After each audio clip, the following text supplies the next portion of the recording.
All right, and welcome into the Fantasy Pros live on YouTube. We are back. We are breaking down all your questions on the NFL draft and what it means for Dynasty and redraft fantasy football, and of course, some betting markets as well. I'm your host, Seth Woolcock, and I'm once again joined by a guy who has to be getting sick of me by this point. He's a tape grinder, has been out of his element the past few weekends in the thick of some daughter dance recitals. Our NFL draft pundit here at Fantasy Pros, Derek Brown, a.k.a. D-Bro. Here we go again, pal. What's going on today? Oh, doing good, baby. Yeah, my daughter's had like some point stuff going on, the ballet recitals, and the prep for all that is real. I'm not a dance mom. I'm barely a dance dad. I'm just trying to keep up with the flow here, Seth. Just trying to keep up, dude. I feel you. When I have future kids, I think wrestling tournaments got you on lock, cross country meets, like everything there. If we go down the dance route, I will be there. I don't know how much help I'll be, and I'm sure you feel very similar. I have zero rhythm. I just want to throw that out there. I will never ever tell anybody that I have rhythm at all. Nope. Never taken dance lessons or anything with the wife? No. Oh, come Hell on. no. We're, No. we I mean, gotta- more respect to anybody that's done it, but that is not my shindig. No. Dude, I feel you. I have the rhythm of an absolute deaf person. I'll tell you that right now. But me and the fiance, we've started to do little dance lessons in the living room, getting ready for the wedding in about 14 months. So no. These hips do lie, D-Bro. These hips do lie, brother. I'll tell you that much right now. Before we get going, just want to shout out everyone who's watching live with us on the YouTube channel. Please give this video a thumbs up if you enjoy this type of content. Also, subscribe if you're new. And if we hit 300,000 subscribers by the NFL season, we're going to post a video of D-Bro doing the salsa. That's don't put it out right now. It's on the internet. Now it has to be true, Seth. Well, there you go. The MLB guys are always doing stuff. They're, looking like Mario and Luigi. So we got to do something embarrassing for you. If you don't want to do the salsa, come to something. I'm all about embarrassing. Like, if you can't laugh at yourself, then what are we doing here, man? So no, I'm all for embarrassing. If me moonwalking gets people to subscribe, then I question your life choices, but I'm here for it.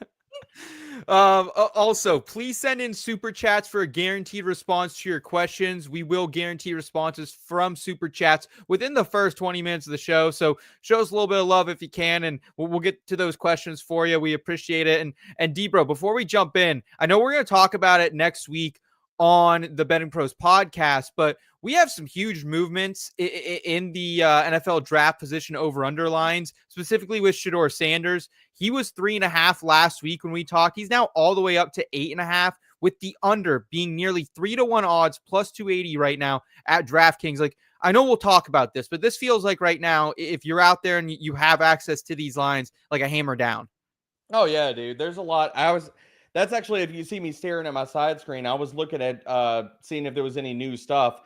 I love that one. I mean, I was hitting the under at 3.5 when that was plus money. Yeah. One that stood out to me, and I'm looking through. So we do have some new odds and things that have been posted. So if you go to DK Sportsbook, you look at players that could be drafted in the first round. There's some really interesting. Now, most of these guys are all minus across the board. There's two names that stick out to me. Okay. If you want plus odds right now, Donovan Jackson, there's a lot of teams at the very end of the first round that could go sniffing for offensive line help.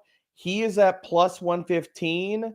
If you wanted to go into some of the juiced stuff, I think the low-hanging one guy, and my dude Jordan Schultz just put this out today, Josh Connerly, possibly a first-round pick. He's at minus 200, so you are eating it a little bit there. But the two guys I'd like to point out was Donovan Jackson at plus 115, and a guy we talked about today on the NFL Draft Show that'll be out later this week with EJ Snyder, Jalen Milroe. If this is all true, right now he is plus 120 to go in the first round. Oh my goodness, that is what's the? Can you bet the no? Can you bet the no on that or no? No, it's literally just picking the odds. Okay. Yeah, I would love to bet the no on that, but I mean, there's a lot of smoke right now. There's a lot of smoke. We'll certainly touch on Jalen Milroe, some of these other rookies here as well. First question we got coming up here. If Kaleb Johnson lands in Pittsburgh in the second round, does he become the 103? Oof.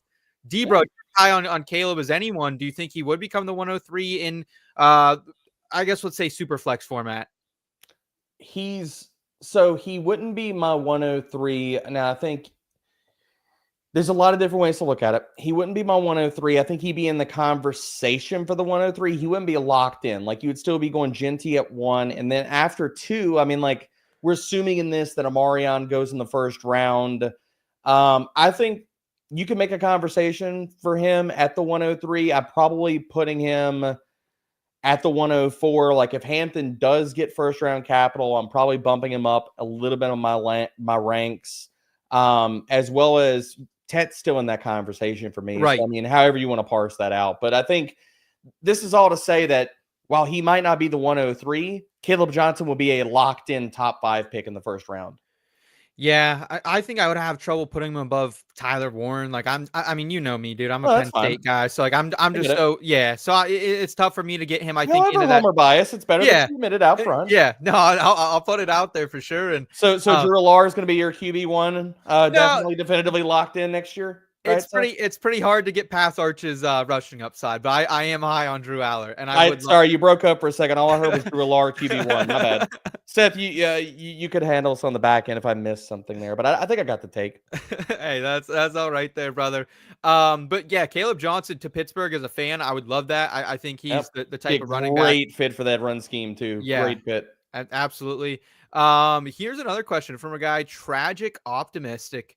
Would you trade Ricky Pearsall and the 208 for the 105? Have the 102 and the 205. Also, it's a 12-team Superflex. Doesn't need a quarterback at all. He has Drake May. He has Caleb Williams looking good there. Weak at wide receiver, though.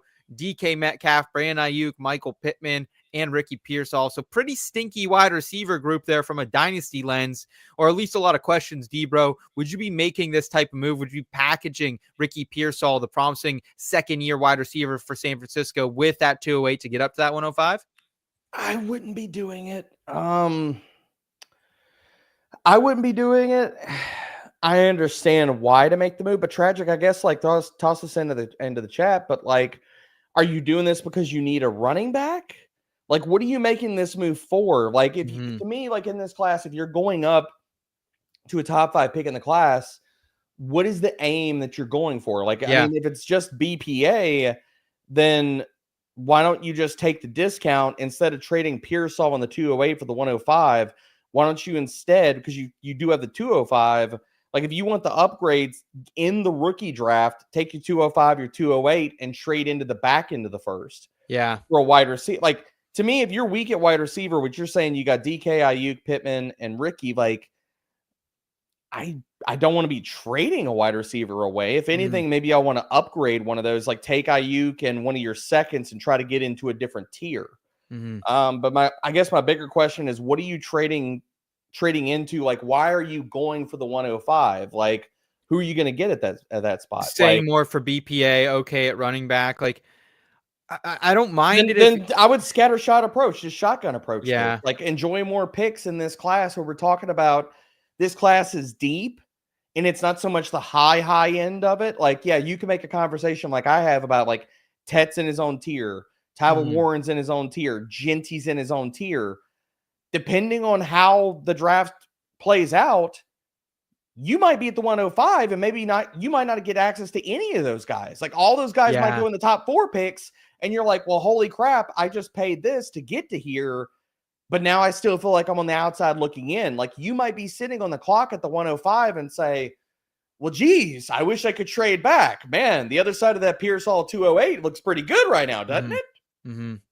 Yeah, and I think there's things you could probably package if you want Genty and you want like another stud running back on your team. Package that 102 with something, try to get up to the 101. And like, I like having the 105. I think that's a nice sweet spot for you, but depends on what's there, dude. It depends on what's there and what's your team. Like, I can make you a lot of cases for a lot of players there. Exactly. The other side of that is that's kind of all nebulous right now. Like, after like the 101, we're all kind of like, well, maybe it's a Marion, or maybe it's a quarterback, or maybe it's Tet. And then put it this way, no football is being played right now. And I understand we all have itchy trigger fingers in Dynasty. Yeah. We want to make trades, but sometimes it's for the sake of making trades. And I need to feel something, baby. I need to feel alive right now. Just wait. Nothing is changing with the value of those picks as of right now. Let's get some draft. Let's get landing spots and stuff. Unless it's a smash trade, I'm kind of holding off on a lot of things because I want to see how much those ranks and those things shift out right now. Yeah, I have multiple offers in a lot of my inboxes right now across my Dynasty teams, and I'm just like you, D, bro. Like, if you can, let's just be patient. Let's see how this plays out. Even if you're doing your rookie draft the day after the NFL draft, there's still a ton that's going to change. You still don't have to make that trade right now. Yes. You know what I mean? Like, you can still wait. The value is not going to shift that much. That in a week from now or after the draft, like you're not getting probably similar value on the dollar there. I mean, and at this point too, like Ricky Pearsall's optimistic, like what, wide receiver 2 week 1, because we don't know if Ayuk's out there. I'm not playing Michael Pittman. So maybe his value goes up if we do get a draft day trade of Brandon Ayuk going somewhere. I don't think that happens, but what if it does?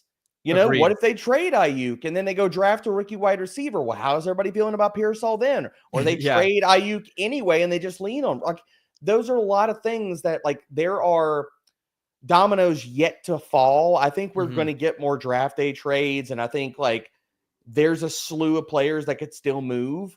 Like I fully believe, like right now, if you're going to go trade for somebody, trade for Jaylen Waddle if you can, because I think there's a big possibility that Tyreek Hill gets moved. And if that happens, Jaylen Waddle is going up, baby. Yeah. Good call out there. We got a super chat, $4.99 from our guy Sherney. What's up, brother? Thank you for that. We appreciate it. Happy Monday. Superflex PPR. He's got the 103. He's got the 104, as well as 2 to 3 picks in every round between rounds 2 and 5. He's stocking up. He's loaded at the picks. He could use a quarterback, wide receiver, and running back. So really nothing off limits for him here. Who would you take with that 103 and that 104, D-bro, if you are someone like Sherney who kind of needs a little bit of everything? I mean, you're going BPA. I think let's make some assumptions here, Seth. Let's say obviously Genty locked in at the 101. At the 102, probably Cam, right? It's either probably where we sit right now, and I'm just going with the voice of consensus. So it's probably Cam Ward or probably Amarion Hampton. So you're probably getting Tet to fall to you. Fine. Scoop him up. 103. Let's go. And then your pick of whoever quarterback, you know, or the QB2. Because say Cam goes in the top 2 picks and you're staring at, okay, now I've got access to the RB2, the wide receiver 1, or the QB2 in this class. It kind of comes down to like splitting those hairs. I think in a lot of ways, I would go the wide receiver 1 and the RB2 of the class over the quarterback. But again, we got to get landing spots for these guys. Like if that's Cam Ward and you need upside and you need to take the big swing at quarterback, fine. You know, and the other thing about it is, you know, you're looking at how many running backs go in the first round. Again, we're making assumptions that Genty and Hampton are in the first round, Tet's in the first round, Golden's in the first round. Those are the wide assumptions that are being made right now, and they're not wrong assumptions to make. But some of that also goes to, okay, what if Hampton doesn't go round 1? What if some craziness ensues? What if 2 or 3 of the quarterbacks? So, I mean, what if all the top 3 quarterbacks in this draft all go inside the top 10 picks? Then are you doubling up on quarterback? Can you double up on quarterback here? And then if you've got, like, say, a Jordan Love, Trevor Lawrence, like some other kind of QB on your roster where you can go trade them away, do you stockpile depth? There's a lot of ways to slice that. Yeah, I would say like definitely at that 103, it's best player available, whether that is someone like Omarion Hampton or whether you want to go with Tet McMillan. And then like at that 104, if you still need a quarterback and Cam Ward is not on the board at the 103 there, Sherney, like I wouldn't be afraid to, just because of the perception out there with Shedeur Sanders, trade back to the 105, 106. If you can still get Shedeur, if you can get your quarterback of the future plus something. I always like trading back in that sense. But brother, appreciate the question so much. Appreciate the super chat. Hope you have a great draft season, and we'll be here to answer any more questions you got. Before we continue, I did want to remind everyone that if you want a chance to win a signed DeAndre Swift Bears jersey for free, courtesy of our friends over at pristineauction.com, All you have to do is subscribe to the Fantasy Pros YouTube channel right now. Drop a comment below on any Fantasy Pros Dynasty podcast video or live stream, and that's it. We will be announcing a winner right here on the podcast, so make sure you turn on those notifications so you can be alerted when new videos are up and to claim your prize. Let's get back to some questions here. Seth, you went really. I don't know. Was that Southern? What was that? The action. You leaned into it, man. Where'd that come from? I'm juiced. Derek, we're 10 days away from the NFL draft, brother. I got it all, man. I'm ready to go. Too many Zens in the last hour. That. Not enough. I'll tell you, we've been on shows all afternoon. I haven't had any time yet. No, blaming it on the shows, huh? Oh, jeez. No, I love him. No, only blame him on you. Here we got a question for a guy, Chakla. What is the 103 worth in a one quarterback league? He has the 107, the 109, the 201, the 203, and wondering what the value is.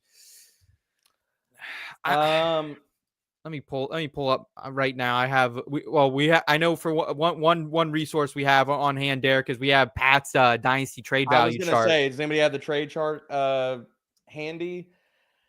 I would say right now, so in a 1 QB, the 103, I've got one of, assuming that Genty goes there, Hampton goes there, or Tet. Just kind of transposing this. Do you have the trade value chart up right now? Yes. Yep. So Pat claims it is a trade value of 53 in a non-Superflex league. So right now he's saying that could get you, like, if you wanted Jaden Daniels, that could get you really any quarterback you wanted in a 1 QB league. Looking at some of these other positions, like if you wanted a running back, you're in that like Chase Brown, Kyron Williams, Kenneth Walker type tier. If you're looking for a wide receiver, kind of more in that like Rashid Rice, Xavier Worthy, DJ Moore tier, if that helps at all. Yeah, no, that definitely helps, dude. I think looking at name some of those running backs for me again. Yeah, like, who's the equal value of that 103 again? Yeah, so 53 dead equal Kenneth Walker, Josh Jacobs, TreVeyon Henderson, and Kyron Williams one above it. So, I mean, if you're making that, like, so again, you are balancing the 103 and a 1 QB. So it's like Amarion, TreVeyon, Kaleb, somewhere around that. And you're weighing those players versus a Kenneth Walker or a Chase Brown, or I see James Cook is right above this. Like, yeah. Honestly, I would rather have the 103 and play the rookie side of that. Especially if you have the 103, or, well, I guess at this point he has the 107. Because here's the thing: once we get landing spots, like, okay, so TreVeyon Henderson, he gets a landing. Say he goes to Denver in round 2. Okay, say it's not Hampton in round 1. Hampton goes to the Steelers in round 1. TreVeyon goes to round 2. TreVeyon's getting a bump up here. Like Hampton probably, with the assumptions we're making about draft capital and stuff like that, he probably stays similar. But TreVeyon probably gets a bump up. So it's kind of like, if you're dealing that right now with the fluidity of player values and things like that, if you're dealing it, then I want to get a player that's locked in, that's probably not going to get Wally pipped by somebody come in. You know what I mean? Or I'm not as worried. Like, I love Kenneth Walker, and I'm telling people to go out and trade for him everywhere in Dynasty, but also let's face facts. He's been banged up. He's going into a contract year. I love the contract year because he's motivated to play. Not that he's not unmotivated any other year, but contract year guys, we want to make those bets because they want to get paid as they should. You know, so it's like there's a lot of ways to parse it. If I'm going to make, I'm fine sitting on the pick right now, looking at the comparable values. And I don't want to keep like belaboring that point, but like if you could get somebody that's a little bit above that, then fine. But the way that I'm looking at it is like the pick value is at 53. There's a lot of these rookies that you're going to take that are either going to go up in value or they're already above this value. Because what if you get Ted at that pick? Per our chart, Ted's already at 57. He probably, once we get a landing spot, say he goes top 15, top 12, whatever. He's going up. He's going up. So the value of the players right now, they're only, a lot of guys that are in that realm are only going to go up once we get landing spots versus you trading the pick away. And maybe you're getting what you're hoping is in season an ascending asset, or you're just hoping that, like for Chase Brown, that the Bengals don't draft somebody in the 3rd round. Mm-hmm. Yeah. Yeah, agreed with you there, man. I love the analysis. Want to go to a super chat from our guy Grant 499. We Thanks, appreciate Grant. that, brother. He's in a Superflex PPR league. He is wondering whether you should make a move for Jamar Chase. Do you like that side, just Chase standing alone, or do you like the side of Rashee Rice plus the 101 plus the 209? And this would give him wide receivers of Jamar Chase, Justin Jefferson, and Marvin Harrison Jr. So he's going for the chip. He would be weak at running back, though. So he misses out on Ashton Genty here, but he does have that 107, that 108 if he wants to add someone like, whether that's a Kaleb Johnson or a TreVeyon Henderson potentially later in the 1st round. How do you feel about this, D-Bro? Because like these receivers, with him having Justin Jefferson on the team, it says like, I'm in for a win now, but does he have the horses to go? I guess that's maybe the substance and the context we don't have. I wouldn't do it. You wouldn't? I wouldn't do that, man. I mean, like the other thing is like, are you starting 2 wide receivers? Are you starting 3? The 12 by 10, I'm guessing that means it's 12 teams start 10. Yeah. And correct us if I'm wrong with that, Grant. Like, so you're probably starting 3 wide receivers. Just do my mental math real fast. Like probably 2 flexes in that. Quarterback, running back, wide receivers, 2 flexes and a tight end, maybe 3 flexes. The way that probably 3 flexes. So, honestly, I wouldn't be making the move. Like, dude, like you're giving up Genty, Rice, and the 209. Like, I understand it's freaking Chase, but that's a lot even for Chase. Like, if we think that, like, to me, that's devaluing Ashton Genty is the way that I'll look at it. Like, Ashton Genty is, he's my RB3 in Dynasty.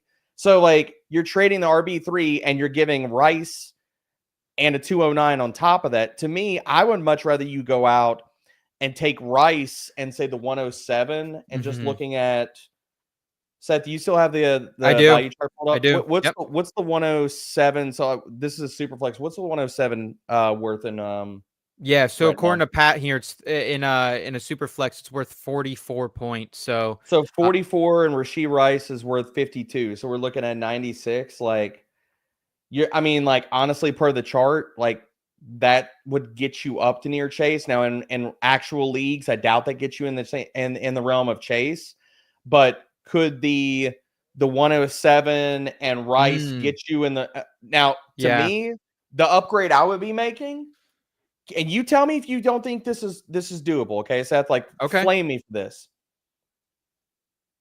I would trade Rashee Rice and that 107 possibly to get into the realm of Puka Nacua, Nico Collins, or Drake London. I think those are possible trades you could do. Oh yeah. Am I wrong there? No. There's a lot of question marks with a couple of those guys. I mean, I have Drake London on a couple Dynasty teams right now, D-Bro, and I don't know what to do. Like, obviously, I have to sit you with hold. him. You hold. You like trade for more. That's my. I know. It just doesn't. Yeah, I gave up a lot to get him last year, so I feel kind of buyer's remorse with him. But those are great. Those are great targets. I think you could probably get yourself maybe in that like Lad or JSN mix as well, depending where people are on. So like, I agree with D-Bro. Like, I think this trade for Chase is fine. But you're just considering if it's a start 10 in the depth and stuff like that, you're consolidating when you're already thin. Like, I don't want to consolidate when I'm thin. If anything, if you're going to tier up, then tier up to, I'm not saying that Drake London gets into the Jamar Chase tier. I'm not saying that at all. But if Drake, so we were right. 3 starting wide receivers, 2 flexes is what we pegged it at. So like, to me, if Drake London actually scores the freaking touchdowns this year, I'm not telling you that he produces as Jamar Chase, but I think there's a world where we can live in, like where you go make the upgrade from Rice to London with the first. There's a world we can live in this year, dude, where Drake London's a top 5 wide receiver. Right. Like last year, I understand last year that Drake London was the wide receiver 13 in points per game. He was the wide receiver 7 in expected fantasy points per game. Like, so there's still a ton of meat on the bone if we get better quarterback play out of Michael Penix. Now that's a risk, but I think it's possible. Yeah, absolutely agreed with you there. We got our editor-in-chief, Mike Mayer, saying just here for D-Bro doing math live. It's a scary proposition, Mayer. You know this. Yes. Even I'm sitting over here counting on my fingers like, hey, 1 quarterback, 2 wide receivers, 3 wide receivers, that equals 6. And then, it's bad.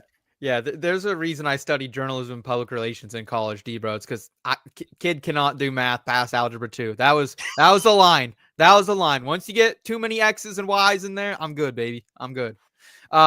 Here we go with a question from our guy Austin. Do you think taking Travis Hunter at the 103 is a reach? It's a super flex, quarterbacks, Kyler, Tua, Penix, James. Yeah, it doesn't matter. Massive reach. Yeah. Can't do it, Austin. Yeah, like, I mean, I can't. We'll see the landing spot, and like if it's New England and they are like going to deploy him as a traditional wide receiver mostly, like I do like Travis Hunter. I think he could put himself into that 106 to 108 range. But until we know that, Derek, like I really wouldn't take Travis Hunter with anything more than like I would take Jaden Higgins and Jalen Noel over him in the second round. As you should. And I think, I know we haven't talked about Travis Hunter a ton. We haven't talked about him on the live streams. We haven't talked about him, on the NFL draft show because we don't know a position. We didn't include him in the wide receiver stuff. He is in my rookie wide receiver primer, which you can find on fantasypros.com. I already updated that thing. So tiers, everything. There is a full Travis Hunter write-up as a wide receiver. If I were to tell you right now, that there is a wide receiver that is being valued, that he is an alien at the wide receiver position. He is the clear wide receiver one without question, Seth. And yet I told you that this wide receiver last year ranked only 38th in yards per route run. Yes, he was 6th in receiving grade. The year before that was 86th in yards per route run and 42nd in receiving grade. Would you say the name value is carrying more of the water or the actual production? Name value, 100%. I'm not tossing shade at Travis Hunter. And all the cards on the table right now. If we knew he was going to play full-time wide receiver, I would put him as my wide receiver 2 of this class behind Tedero McMillan. Agreed. He is not the wide receiver 1 in this class. And I just feel like in the conversation of Travis Hunter, there is a lot of context that is being lost about his actual game as a wide receiver, where he stacks up. A lot of hyperbolic statements about him being legendary and transcend. Dude, there is a lot of things that he needs to clean up as a wide receiver in his game. There's a lot of inefficient footwork. There's a lot of TikTok routes. His splits versus man and zone, and it shows up in his film. Like corners that can run and are physical can get into his chest and body him and push him off of routes. Now, in all of that, I'm not telling you that Travis Hunter doesn't have the raw talent to be the wide receiver 1 of this class when everything is said and done, and where he could be, again, not having split focus, working on his craft as a wide receiver full time. That could happen. Is that where Travis Hunter's game stands today, right now? It's not.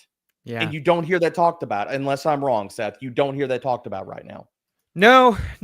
Honestly, I think Travis Hunter is always going to be one of those. Like, we did a polarizing prospects show earlier, and maybe we should have mentioned Travis Hunter because I think with him having that dual flexibility, we just don't know. Will he be will he be a full-time wide receiver? Will he take snaps off on that? Will he be used in sets? Will he be used in packages? And what's the landing spot going to be? That's the other big thing. Like, I'm kind of curious, like, do they announce them wide receiver or cornerback? Like, I know that might not matter, but it kind of matters to me. It's interesting. And I know you're not a math savant, Seth, but I'm going to ask you this. Does this math? Okay. And people talking about, he's going to play full-time on both sides of the ball. One, I don't think there's any way in hell that No, I don't think you can. And second of all, even if a team does try that, the first time he pulls a hamstring, he does anything else, you're going to see the media, everything, all of that flip, and it's going to say, you're playing him too much. That's why he got hurt, and the team's going to pull back and play him on one side of the ball. But the other thing is you can make a really good conversation in case for, is he able to actualize his ceiling in the NFL if he does have split focus? And what does it look like for Travis Hunter if a team like New England takes him and they shove him into a pure X receiver role immediately? I fully believe, like, if Travis Hunter is shoved into an X receiver role, they push him out there 90-95% on the boundary, not a lot of scheme stuff. Josh McDaniel says, go win because you're talented, blah, blah, blah. I think Travis Hunter has some growing pains at the NFL, man. And I don't want to see that, but I'm afraid it does happen just based off of the actuality of where he's at. I think he'd be great if he was a flanker to start out. Because then it's like you Yeah. can get that. You can Play him 50-50. Don't put him outside and let him get bodied by press man corners. Give him some scheme stuff. Let him go kind of give him the Mhm, soft entry into the NFL. I mhm. think that would be perfect. Now, do we definitively believe that whoever's going to draft him, Cleveland, the Giants were to get him, or the Patriots, any one of these teams, Jackson, is that what we're going to get? Maybe Jacksonville, we get that if he were to fall there. Yeah. I But the mean, other side of the coin is they need somebody with opposite Tyson Campbell. He can play full-time cornerback and not even sniff much on the yeah. offensive side. Yeah, Travis Hunter, such a question mark. I'm seeing some more questions in on him. Like, does he being in an IDP league really change anything to you? Like, it It does. doesn't. It's still too risky. It's It still too doesn't. risky. Yeah. It doesn't because to me, and I've gotten a lot of questions in the Fantasy Pros Discord about Hmm. what does he add in IDP? Because the assumption there, and people have asked me in the Discord, is he the clear 101? First of all, he's not the clear 101. He's not even the 101. But even if you wanted to play it out like that, you are making assumptions if you're taking him that high in IDP that he will be the cheat code. Could he be that? It's Yeah. possible. But what if he's not? What if he just plays straight up corner and he only plays 5 to 8 snaps a week at wide receiver and he gets 2 targets? Hmm. Then are you going to be happy that you drafted a corner at 102? The upside is there, but to me, you're paying for that upside, definitively paying off. Yep. And there's just too many other factors that I can't do that because I just see too many different outs where you're going to be hating the fact that you made that pick of Travis Hunter over Tedero McMillan, over Amarian Hampton, or whoever your RB2 is. Yeah. Yeah. Sometimes there's like, keep it simple, stupid. And I think that's what we have to do with Travis Hunter is like, great player, but there's a ton of question marks and a ton of risks. So I think that's the thing to keep in mind here. Pre-draft, who do you guys prefer, Quinshon Judkins or TreVeyon Henderson? Henderson's my RB2 in this class. Judkins, we are actually going to talk about him on our polarizing prospects. Didn't have a chance to, D-bro, but I've been up and down on Poetic right here. Come on, we got time. So I've been. This is the truth. I was high on Judkins as a Devi rostering machine. Like I had this guy everywhere in my Devi formats, and then he goes to Ohio State, has this down year. I got concerned with the straight line speed when he got chased down in that national championship game. You and I then talked to Mike Renner, I believe, who told us he talked to Quinshon Judkins about that at the NFL Combine. He was gassed from the play before, ran a seam route, had to come back, and that was that. And then he goes out and has that 9.89 RAS. So I'm mixed now, man. He's somewhere between on a good day RB5 for me, on a bad day RB7. I think you're lower than that. So what are your thoughts on Judkins? And I've been everywhere, so I feel like I'm no help on this. I apologize.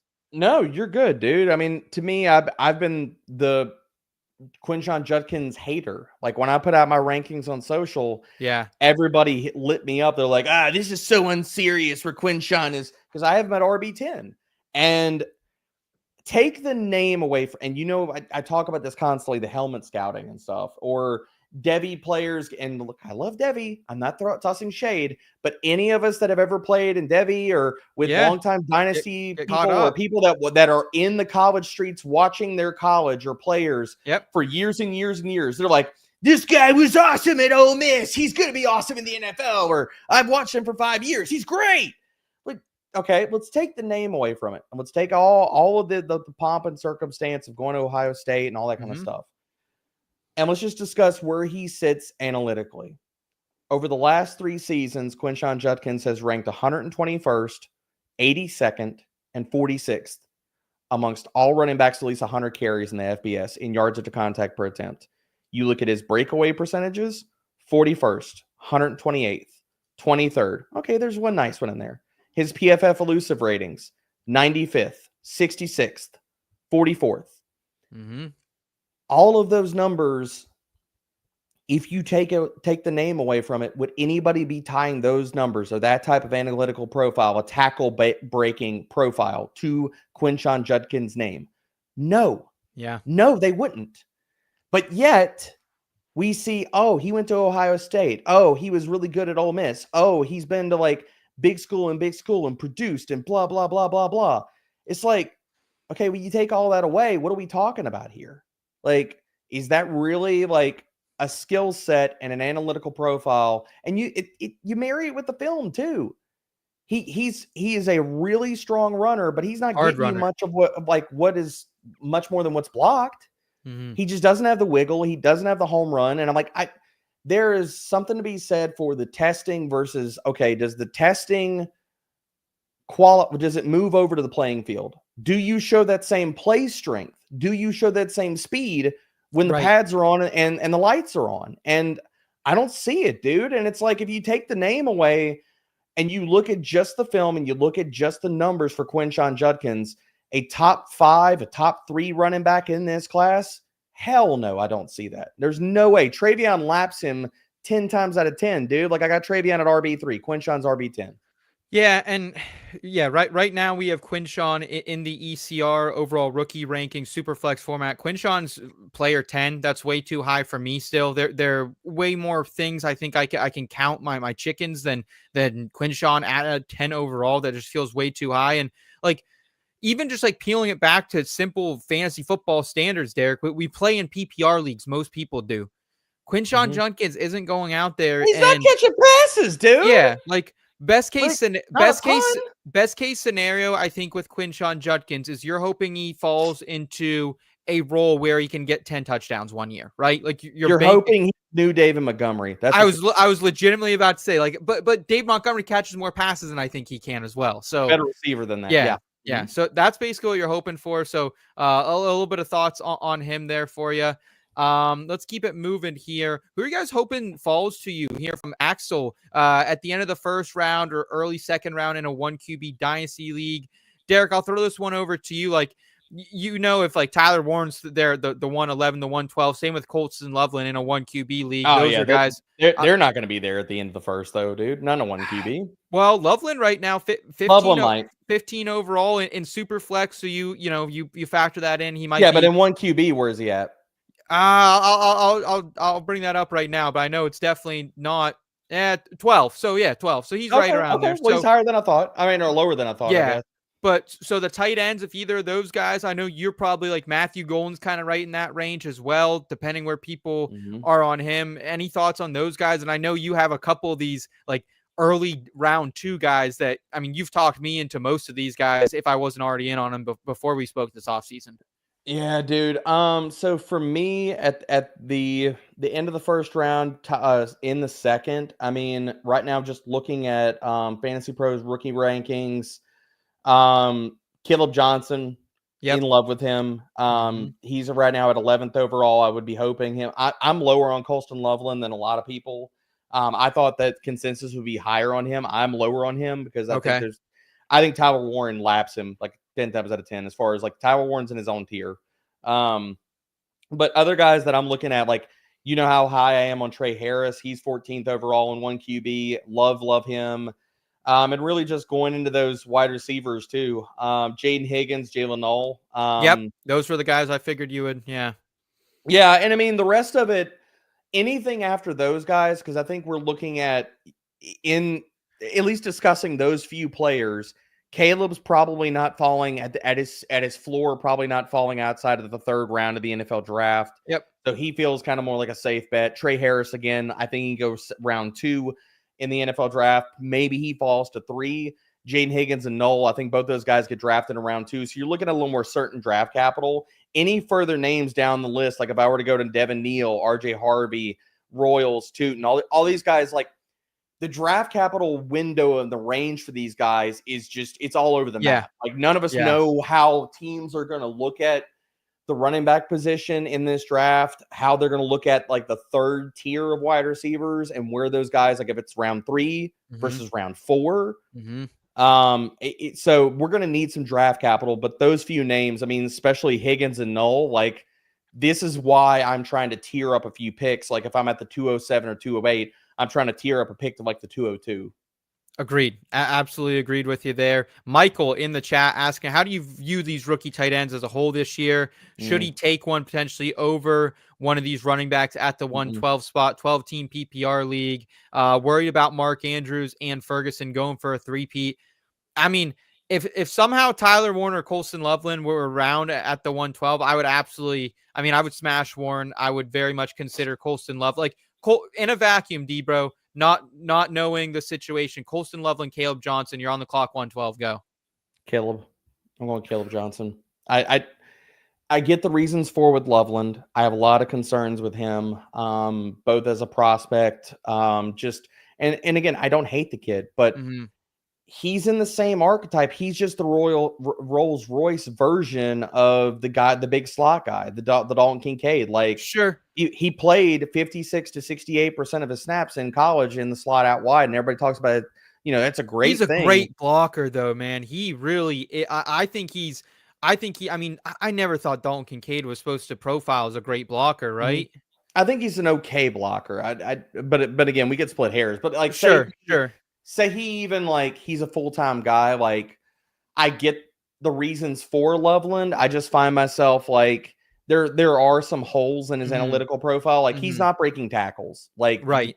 He's not a huge yak threat. So you're gonna have to you're expecting him to win routes. Basically, he's kind of like Evan Ingram. In the sense he's not going to break a ton of tackles. You're expecting him to earn a lot of targets, get a high usage, hopefully find the end zone.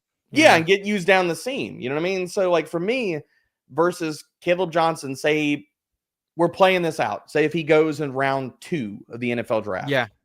I want Kaleb. Like I understand why people are going to, everybody is going to pick Loveland and go against what I think there, but, and that's fine. Look, you want to believe in Loveland? That's cool. I think he's awesome. He's tied into in this class, but there are some worries that I have versus Kaleb Johnson goes to say the Browns at the top of round 2. Sure. Saddle up. Let's go. You know what I mean? Like I'm totally here for that. So let's say Kaleb Johnson's off the board. Let's say that TreVeyon, Henderson, Omarion, and Ashton all off the board. Would you go Colston over any other running back probably? Yeah, I mean, because at the top end, because again, we don't know draft capital. In that instance, I would. I think there's an interesting conversation, but I think, Michael, I have been lower on this tight end class than a lot of people. So for me, if you're going tight end hunting here and you're saying, okay, I want to make a bet, I need to add some youth to the room, I wouldn't be going with unless you can get Tyler Warren, like I would bypass the Loveland tier. And honestly, like say Elijah Arroyo goes in late round 2, beginning of round 3, and he gets a wonderful landing spot. Like, why not just take him later in the draft and get the youth that you're kind of seeking, or go with somebody like a Harold Fannin, depending on where he goes, or take a flyer late, like trade into the back end of your rookie draft, like some fourths, and take a flyer on one of Aronde Gadsden, Mitchell Evans, Thomas Fadone. He's one of my guys. They could any one of those guys could develop into a low end TE1 in fantasy if everything kind of hits right now. Again, you're paying for the dice roll. Agreed. We got Mike back in the chat saying he still has a recurring nightmare about one of his college math courses. Derek, do you have any recurring dreams or nightmares that you get often that you can share on camera? I get some of the dreams.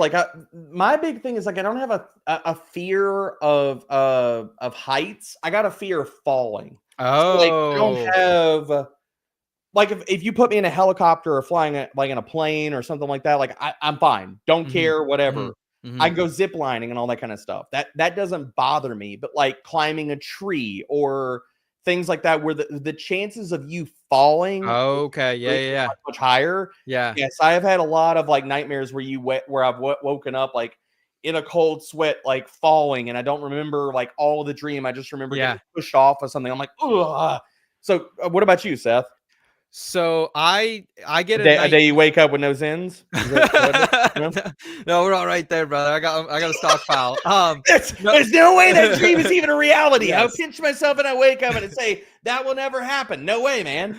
I have a nightmare that I'm in the school musical, and I was in the school musical, the high school production of High School Musical, and might be a little after your time, but I was Zeke, the guy who likes to bake. And I always have these dreams that I was at wrestling practice and I never learned any of my lines or in the dance routines, and I had to go out not knowing anything. So that's the one reoccurring one I have. But I had one more that I kept thinking of, and maybe somewhere this is kind of feels like the ink blot test. Like maybe somebody can psychoanalyze me out of this. I don't know. But it was have you ever had one of those dreams where you're in like a physical altercation, like whether it's a fight or a disagreement, and you go to like either push somebody or hit something or whatever, and it's like slow motion, like you can't do anything, like either you're moving in slow motion or you're not strong. Yes, like, I hate those. You go to like push somebody away from you and you're like, yes, like you can't move. Yeah, that's I always have that one too. Okay, that makes absolute and sense. Apparently, like when I move in slow motion, I sound like Jim Carrey at the insane asylum, like going backwards. Yeah. Real quick, before we get some more questions, I did want to remind everyone about our Dynasty Rookie Draft Simulator. If you haven't checked it out, please do so. It's a tool that lets you complete a mock draft in minutes with no waiting between picks. You can customize your league settings to match your league's exact format. Premium subscribers, you can also test your trade scenarios by mocking your traded draft picks. I'm always doing that. I'm always wheeling and dealing for draft picks, so I got to have that premium. Also, prepare for your Dynasty rookie drafts and your Dynasty startup drafts all in one place. Use the Dynasty Rookie Draft Simulator to dominate your rookie draft today at fantasypros.com/simulator. .com. It came out again. I was about to got some hidden Southern to you there, bud. Sometimes some y'alls in there. Hey, sometimes like people don't realize it, but like Pennsylvania is actually just like Southern Canada. So I think it's like a little bit of Canadian accent and like watching too much NASCAR and listening to Marty Smith, just kind of all comes together. Lots happening out there. Yes, absolutely. Let's get a couple rapid fire questions here, D-Bro. We're getting absolutely slammed with some questions. Good. Give me one can't miss prospect available between pick 16 and 20. Alec Ayomanor's mine. He's someone I don't think a lot of people are on. Give me one name. I guess we're saying this is Superflex, right? Is that we're gonna play this? Yeah. Yep. I know this is rapid fire. What are we going off of, like checking this? I mean, to me, it's Jaylen Waddle and Jaden Higgins. But okay, I got them higher in my rankings than. If you would go low, if you'd go any lower, would you probably Jalen Royals is probably your other guy? I would imagine, like right in that range. Yeah, I mean, right now I'm looking at it right now. So what's the range? 16 to 20? 20, yeah. Yeah, Jaden Higgins, Jaylen Waddle are both in that range. I'd say Devin Neal and RJ Harvey would be the next guys up. Okay. If you want the running backs. Okay, perfect. Here we got a couple more questions coming in. D-Bro, how high are you on Waddle at the moment? Like, where would you be trading for him? I know you mentioned him earlier as one of those players that you're currently trying to buy in Dynasty League. So what would be the price tag for you? According to our guy Pat Fitzmaurice on the Dynasty trade value chart, I mean, he's pretty low on Waddle. He's gone down at wide receiver 31 right now. I see that. And then 48 for a draft value? What does that work out for picks? Yeah, so like a late first? Yeah, 48 in a super flex league. You're looking at the 106. That's where that would kind of come out to. Okay. My starting offer would be a little bit lower than that. Now, some of this depends on how many firsts do you have and where are they at? Right. Yeah.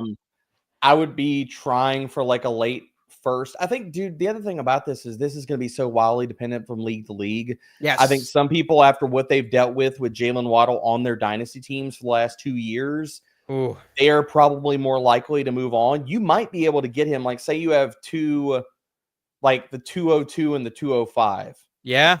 I don't think it's crazy to offer both of those picks for Jaylen Waddle. Like you're giving up similar value to like what a late first is. Mm-hmm. But I think a late first is probably where I'm starting it at, like depending on where that first is for you. But like probably the opening offer is somewhere in like that 109 range, somewhere in there. I would say, Grant, if you're in like I always think the best time to trade for these veteran players is in your dynasty rookie draft, because people get rookie fever. Yep. Maybe they traded their picks, or maybe they just don't have enough and they want the picks then. So I would wait until if somebody's on, to your point, if somebody was on the clock right now and they knew they could either say you were on the clock and you Mhm. have and Matthew Golden is staring at you right there. Do you think Oh. say that's the 112? Uh-huh. Don't you think if somebody's like all Ricky fevered up, you could Yep. trade the 112 with Ooh, Golden online right now and get easily. Jaylen Waddle straight up for it? Like Easily. I think somebody would auto Yep. accept that. And I'm like, if I got the 112, I'm doing that in every league. Yeah. I would not mind making that trade at all, especially if Golden's gone and like the top wide receiver by consensus is Luth or Bird and someone wants to trade in for Luth. Or what if Yeah. Travis Hunter is there? I'll take Jaylen Waddle. I would take Waddle too. Yeah. But these are things that people could be seeing in rookie drafts, though. Yeah.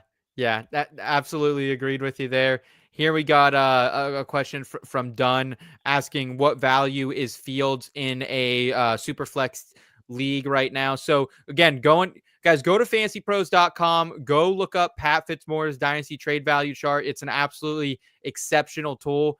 Pat right now, despite the love that we have, I think, for Justin Fields from a redraft lens, Debro, 51 right now is the score that Pat gives it. And that could basically get you kind of in that similar tier to Jaylen Waddle, the 105, the 106. Like, would you be making that move? Like, what would you rather have, the 106 or Justin Fields? I'd take the 106. Yeah. You probably get I'm looking at Superflex values right now. It's like the 107. Mm-hmm. I mean, dude, because here's the thing in Superflex, you might get access to Shedeur Sanders or Jackson Dart. And if one of them goes in the first round and they get a good landing spot, would you rather have Shedeur Sanders or Jackson Dart, or you rather have Justin Fields? Now, some of that comes down to like, what are you prioritizing on, and what's the build of your team? If you're win now and you're looking at like, I'm going to compete, Justin Fields is probably a QB1 this year, assuming he starts all the games. Like, that's not crazy. I'm not debating his value this year.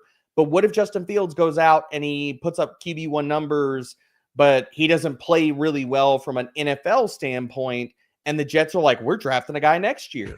Then you're like, well, crap. I wish I had somebody like Jackson Dart or Shedeur Sanders, where maybe the window is not only this year, but maybe it's 2 to 3 years that you're definitively getting the window, even if a team gives up on them or something. So like it's team specific. Are you competing this year? In most realms, I'm probably just keeping the pick and I'll just draft Sanders or draft Dart.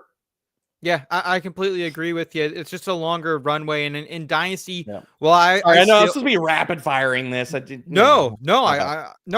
right there with you, man. Like, I think, especially even if I am win now, like I still have to prioritize youth. I'm always kind of like, even like if you some people call it productive struggle. I'm willing to go with that approach here in my Dynasty leagues. Love this question from Jamie. What team do you guys like Bhayshul Tuten to land with his elite athleticism? Yeah, please tell me. I got two for you. I think that he fits the mold of the player that because either this team has drafted running backs with similar attributes, similar testing.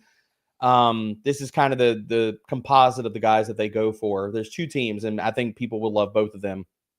San Francisco 49ers and the Kansas City Chiefs.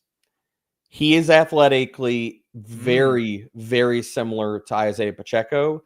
He is also athletically very similar to the guy that I comp him to, and the guy that's actually been on both of these rosters in Elijah Mitchell. So I quietly think that one of those two teams drafts Bhayshul Tuten probably in round 3. And he could be their starting running back this year. Not in San Francisco in the sense of like Christian McCaffrey, if he gets hurt again, obviously then he's fighting for the job with Garindo. But the other side of it is CMC, like the 49ers can get out of his contract after this year if they wanted to. So if he goes to one of those teams, I mean, I'm still in. Yeah. I mean, Tuten was one of those guys, like everyone had so much hype about Virginia Tech this past season in the college football world, and like drones and everyone on that offense, I feel like really let us down except Tuten. He was a spark plug there, and I would love to see him in a zone run scheme like Kyle Shanahan can run out there in San Francisco. That would be explosive. So love that there from you. John thrown out. Is it fair to compare Ollie Gordon to Chuba Hubbard? Excellent season before staying one more year. Plays for a career arc, declaring. Yeah. So like the career arc, the player Yeah. themselves, their skill sets are wildly different. And I think there's a really interesting conversation to be had about Chuba Hubbard, the prospect, versus Chuba Hubbard, the player now. Chuba Hubbard, the prospect, was a runway back, one cut slasher guy. You didn't see him finishing runs well. I mean, basically like a 3-mile-an-hour wind would knock him over at the ankles. And now in the NFL, he's added more of a power element. Being in an NFL strength and conditioning program, you see more strength in his runs, and he's a much better running back. But that's not who he came out to the NFL as a prospect as. So I don't think they're similar as runners and stuff like that. The career arc and the school, I could definitely understand. Because I mean, look, when I saw Ollie Gordon's analytical profile, when I saw the school, that was the first intuitive leap I made. I was like, I just automatically thought of Hubbard, and I was like, interesting. But they're wildly different as far as players and skill set. Well, and like I get it too. Like a lot of people want to blame Oklahoma State and like how bad of a season it was under Bowman at quarterback. They make the change about halfway through the season, and like it was the worst season of the Mike Gundy era, which is going back a long way. Mike Gundy been an excellent coach for a long time in college football, but at the same time, like Ollie Gordon was not himself this year. Like he, it kind of started with that DUI over the offseason, didn't come into camp, I feel like the freshest, the most fit, and he never just really got going. And I feel like they moved away from couldn't stop anyone. They could never get leads in games late in the season. Yeah. So, I mean, I don't disagree. All right. Let's keep going here with a couple more rapid fire questions to round us out, and then we'll be good.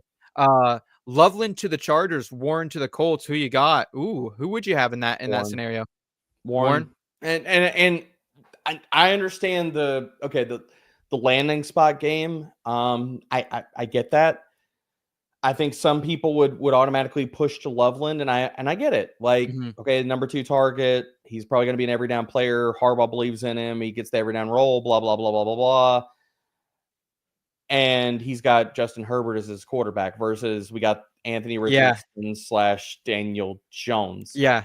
But dude, the other side of this is situations change. If Indy sucks again this year, Steichian's gone, Ballard's gone. They're in the market for a quarterback this offseason. Like if Daniel Jones and Anthony Richardson do not play good this year, that entire coaching tree, everything's getting gutted. Michael Pittman, the Colts can actually quietly get out of his contract after this year. So while a lot of people, they can. And so while a lot of people would automatically say it's Loveland, there is so much more context where it's like, I fully believe like in Dynasty, you bet on the talent, and I'm willing to fade landing spots to a certain extent, especially when I'm a full believer in the talent, because the things the NFL changes wildly week to week, much less year to year. Like if this was Indy and we didn't have quarterback concerns, they have a different head coach and they have a better quarterback. Are we even debating this? Or are we living too much in the moment then? Oh, absolutely. I think you'd be living too much in the moment if that's the case. And I agree with you, man. Like there might be a shot that 13 months from now that Cade Klubnik or someone like that, one of these, probably not the QB1 or the QB2 of this upcoming 2026 class, but there's a chance that Cade Klubnik, maybe Sam Levitt out of Arizona State. There are a bunch of these guys that we've been hanging on to for Devi or maybe popped in the last year or so. That could be the quarterback here in Indianapolis and not that long. So one question I wanted to point out from our guy Nick asking, he has big holes at the running back position in his dynasty team, D-Bro. He has a 7th pick in each round in a 12-team, 1-quarterback league. Do you just take running backs with every pick? I would say no. Like I get that you have a need. Yeah, you got to do best player available. Like even though you might need a running back, like D-Bro, all it takes is you to hit on a guy in the 4th round, like a lot of people did with Bucky Irving last year, or the running back coming out of the Giants as well. And it's like Tyrone Tracy. Yeah. And they just, so I wouldn't do that. I wouldn't pigeonhole yourself. I think you're pigeonholing yourself in a few different ways here. First of all, like you're drafting based off a need. That is, if you're doing that, and I understand you need running backs, but here's the thing. If you're taking a lesser player just because they play the running back position and you're foregoing a better player that say is a wide receiver or tight end or what have you, you're also decreasing your chances. Like Dynasty isn't played like we draft players and and we set our lineups. That's not how it's played. If you're an active dynasty manager, you're in an active league, then you're making tons of trades. So the other thing about it and the way you approach it is don't draft for need, draft your BP, draft the best player that's available to you at that pick. Because here's the thing, you draft the BPA and you go and make trades to fill out your needs and stuff. Like, so you're creating also areas of surplus. So if the wide receivers are the best players on the board or quarterback or what have you, doesn't matter, format, all that stuff. If those players are available to you, just you're creating pockets of where you have depth and value, and then you trade from that. So take the best player available to you, because you will most likely be able to extract the most you can in a trade if you go BPA versus I'm going to draft a lesser running back and I'm hoping he works out. And the assumption is I keep him on my team. Okay, well, what if you drafted a wide receiver and you could flip him for a running back that you feel a lot better than even the running back you would have drafted there or the wide receiver you drafted there? This is the type of thing that you end up taking Audric Estime in the second round because you're just drafting run. Like, I legitimately had leagues last year where people were taking him in the second just because, like, hey, or you took Kamani Vidal because you were like, I need a running back, baby. Right. Like, you can't do it, Nick. I appreciate the question either way, man. It's good to talk about these things, dude, because we all get desperate for different positions, but like Derek said, take BPA, find a trade partner, live and die through that. You can always make moves in Dynasty, brother. You're never out of it. Guys, so many questions. I know we didn't get to all of them, but I think we'd be here probably until about this time tomorrow if we were. But we can answer more questions for you next Monday. Come back, hang out with us 3 p.m. Eastern time. We're also going to be live during the Fantasy NFL Draft as well, right here on the Fantasy Pros YouTube channel. So make sure you're checking that out. D-Bro and myself will be on. I think day one, you got Joe Erickson, yourself holding it down. I think Bogman will be in there a little bit as well. So we are absolutely loaded here. You can also check out our polarizing prospects video we did with EJ earlier today. That should be out here on the channel later this week. As well as the Discord, baby. Head to the Discord. You got all these questions. Look, just go to the Fantasy Pros Discord right now, and you can ask this same question. I'll be hopping in later tonight to answer questions, man. So, I mean, either way, we got you covered. Yeah, there you go. D-Bro might at that point might have a little Stogue, maybe a little Zinni going with him, a little Monica Lazinski or Zenachino, whatever you want to call it. He'll be ready. D-Bro will be Zen. It'll be Zen. I don't Zen. I do not Zen. I do a lot of things. I don't Zen. You're Zen though. You're Zen D-Bro, not Zen D-Bro. Not Zen. I'm in Zen mode, not Zen mode. Maybe that'll be a future podcast sponsor. Maybe I'll reach out. I'll reach out to him. I'm gonna get him on the phone right now. Don't you worry about it. Guys, that's gonna do it for us on the Fantasy Pros YouTube channel. Thank you so much for watching. You can check out more of D-Bro and I right here on the Fantasy Pros NFL Draft Show or wherever you get your podcast. Again, please like this video if you enjoyed it. Contact your local Zin representative. Let them know we are looking for sponsors. We're ready to go. Other than D-Bro. A Zin a day keeps the bad takes away, baby. There you go. Guys, we'll be back for Derek Brown. I'm Seth Woolcock. Take care, y'all. Thank you. A Zin a day keeps the bad takes away, Seth. Gotta love it, baby. Let's go. One in each cheek.